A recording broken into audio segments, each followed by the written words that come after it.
প্রিয় গাইস, আজকে আমি দেখাতে যাচ্ছি একটা খেজুর গাছ থেকে খেজুরের রস বের করতে হলে গাছ কিভাবে সংরক্ষণ করা লাগে।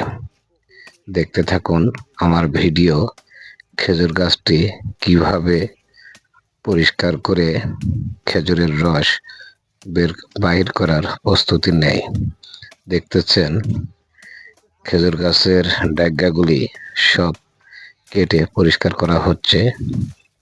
আর পরিষ্কার করার পরেই পরবর্তী ধাপ আসবে। প্রথম ধাপ যেহেতু খেজুর গাছের ডাগ্গাগুলি পরিষ্কার করে খেজুর গাছের কপালটা ক্লিয়ার করা।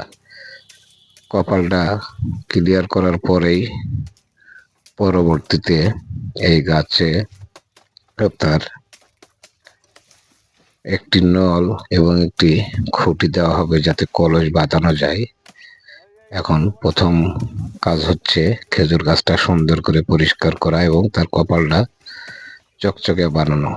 দেখতে থাকুন আমার ভিডিও কিভাবে খেজুর গাছটা পরিষ্কার করে এবং চকচকে করে। আর আমার ভিডিও যারা দেখছেন অবশ্যই আমার ভিডিওটা যদি ভালো লাগে আমার চ্যানেলটি সাবস্ক্রাইব করবেন, একটা লাইক দিবেন, কমেন্ট করবেন আর আমার পেজটা ফলো দিয়ে রাখবেন যাতে আমার প্রত্যেকটা ভিডিও আপনারা দেখতে পারেন।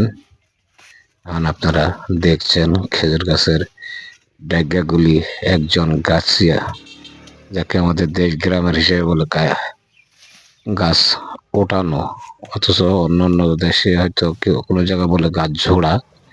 আমাদের দেশের হিসাব আমাদের যে গ্রামের ভাষায় আমরা বলি গাছ ওঠানো। দেখেন কত সুন্দরভাবে উনি গাছের ডাগ্গাগুলি কেটে গাছটি পরিষ্কার করে ডাগ্গাগুলো সাইডে ফেলাইতেছে এবং গাছের কপালটা পরিষ্কার করতেছে। গাছের কপালটা পরিষ্কার করার পরেই সুন্দর করে চাষ দিয়ে কপালটাকে একবারে ফ্রেশ করবেন। দেখতে থাকুন আমার ভিডিও, দেখেন কিভাবে গাছের কপালটা পরিষ্কার করে।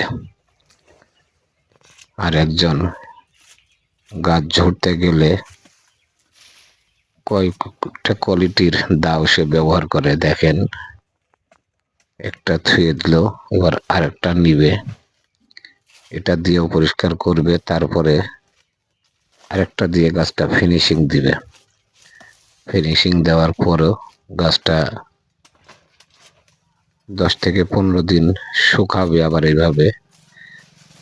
তারপরে শুরু হবে প্রথম রস বাইর করার কার্যক্রম। যেমন এখন গাছের কপালটা সুন্দর করে পরিষ্কার করছে। পরিষ্কারের পরেই পরবর্তী পদক্ষেপ নল লাগানো, যেটা আমরা নল বলে থাকি অথবা নলি বলে থাকি। অন্য অন্য কোথায় কি বলে সেটা অবশ্য আমি জানি না, কিন্তু আমাদের এলাকায় নলি বেশি বলে। নলি আর কলসি বাঁধানোর জন্য অন্য অন্য জায়গায় যেটাকে কলসি বলে আমরা বলি ভাড়। ভাড় বাঁধানোর জন্য একটা খুঁটি, ছোট্ট একটা খুঁটি লাগানো হয়। সেটা অবশ্যই আমি পরবর্তী ভিডিওতে দেখাবো কিভাবে নল লাগিয়ে খুঁটিরা লাগাই। আজকে আপনারা যা দেখছেন সেটা হচ্ছে গাছ তোলা। আমাদের গ্রামের ভাষায় বলি আমরা গাছ তোলা, অন্য অন্য এলাকার মানুষে বলে গাছ ঝোড়া বা পরিষ্কার করা। এই যে দ্বিতীয় দাও দিয়ে গাছের কপালটা বাইর করে ফেলাইছে। এখন তৃতীয় দাও বাইর করলো, এই তৃতীয় দাও দিয়ে গাছটাকে সুন্দর করে এখন ফিনিশিং করবে। আর এই ফিনিশিং এর শেষ না, পরবর্তীতে আরো ফিনিশিং আছে। যখন রস বার করবে তার আগে আরেকটা ফিনিশিং হবে শুকানোর পরে।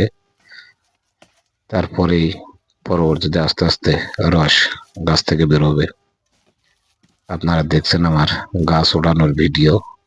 আর অবশ্যই ভাই আমার ভিডিও যদি ভালো লাগে তাহলে আমার চ্যানেলটি অবশ্যই অবশ্যই সাবস্ক্রাইব করবেন আমার পরবর্তী ভিডিও দেখার জন্য। পরবর্তী ভিডিওতে আমি দেখাবো আপনাদেরকে কিভাবে গাছের যে রস যে পড়ে রস পড়া, যাকে আমরা নল বলি, এই নলিটা লাগানো ভিডিও এবং কলস বাঁধা কিভাবে বাঁধায় কোন জিনিসের উপরে সেটা লাগানোর ভিডিও দেখাবো। আমার ভিডিও ভালো লাগলে অবশ্যই সাবস্ক্রাইব করবেন। আবার দেখা হবে পরবর্তী ভিডিওতে। আজকের মতো এই ভিডিও থেকে সবাইকে জানাই সালাম আলাইকুম বলে আমি বিদায় নিচ্ছি। আসসালামু আলাইকুম। ওয়ালাইকুম আসসালাম রহমতুল্লাহি ওয়া বারাকাতুহু। আপনাদের সাথে দেখা হবে আবার পরবর্তী ভিডিওতে। ধন্যবাদ সবাইকে।